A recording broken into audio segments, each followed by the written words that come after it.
ایک کیفیت طاری ہوئی. حضرت خدیجہ الکبریٰ کے پاس حضور آئے, فرمایا زملونی بصرونی, اے خدیجہ میرے ساتھ یہ ہوا ہے, میں نے یہ کچھ دیکھا ہے. جسم پر کپ کپی طاری تھی. حضرت خدیجہ الکبریٰ نے کمبلی لے کر, ایک کمبل لے کر, موٹی چادر لے کر حضور کو اڑا دی. جب حضور نے اپنی کیفیات بیان کی تو حضرت خدیجہ الکبریٰ رضی اللہ تعالی عنہا نے اسی نور نبوت کے حصول کی خاطر ہی تو حضور کو قبول کیا تھا. حضور کے اپنے زوجیت میں آئی تھی, وہ تو 15 برس سے اس دن کی منتظر تھی جس دن حضور کی نبوت کا اعلان ہو. بس حضور نے جب ان کیفیات کا ذکر کیا تو روایات میں آتا ہے کہ وہ بے ساختہ حضور کے جسد اقدس سے لپٹ گئی.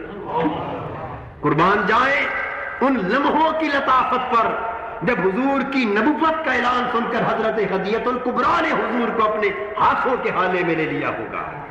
حضور کو لٹا دیا اور عرض کیا یا رسول اللہ صلی اللہ علیہ وسلم, آپ گھبرائیے نہیں, اس لیے کہ اللہ تعالیٰ آپ کے ساتھ ہمیشہ کرم ہی کرے گا, کیونکہ میں نے جب سے آپ کو دیکھا ہے میں نے آپ کو یتیم پروری کرتا دیکھا ہے, بیوگان کی مدد کرتے دیکھا ہے, بے روزگاروں کو روزگار فراہم کرتے دیکھا ہے, دکھیوں کے دکھوں کا مداوا بنتے دیکھا ہے. ہر ایک کے دکھ کا مداوا بننے والے کے ساتھ خدا کی ذات لطف و کرم کے سوا اور کوئی حال برقرار نہیں رہ سکتی. اعلان نبوت کے بعد حضور کی نبوی زندگی کا آغاز ہو گیا. ہر سمت سے مخالفتیں بڑھ گئیں. نبوت کے اعلان کے بعد وسائل معاش منقطع ہو گئے. اب جب اعلان نبوت کا فریضہ سونپ دیا گیا اور تبلیغ رسالت کا فریضہ سونپ دیا گیا تو اب سامان تجارت لے کر منڈیوں میں جانا حضور کے لیے امن ممکن نہ رہا.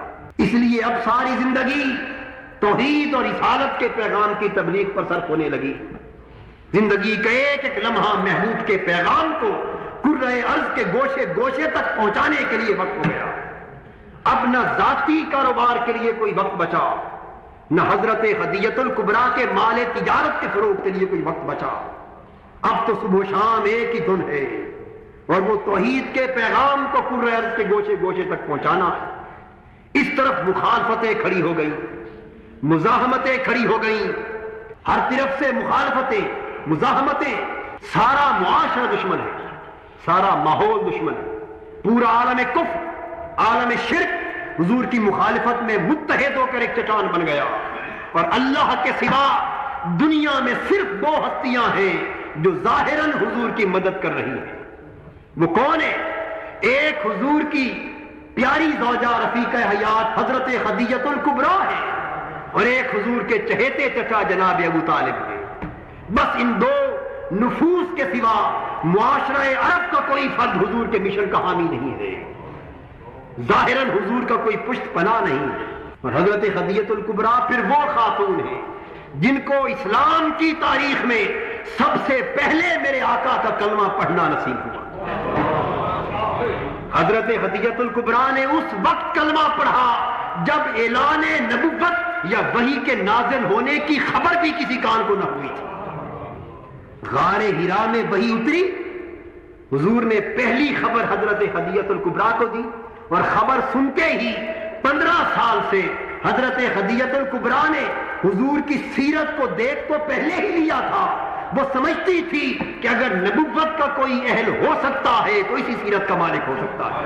بل یہ خبر سنی تو حضور کی نبوت پر ایمان لے آئی اور اس کے بعد پھر سینہ سپر ہو گئی. اپنا مال و دولت, اپنا سب کچھ حضور کے مشن اسلام پر خرچ کر دیا. حضرت خدیجہ الکبریٰ کا مال و دولت حضور کے مشن کی مدد پر صرف ہو رہا تھا اور ادھر جناب ابو طالب کی قوت بازو, ان کا اثر رسوخ اور وہ گھر سے باہر حضور کا دفاع فرما رہے تھے. جناب خدیجہ الکبریٰ حضور کے مشن کو مالی امداد فراہم فرما رہے تھے. تو ان کا مال و تجارت حضور کے مشن پر صرف ہونے لگا.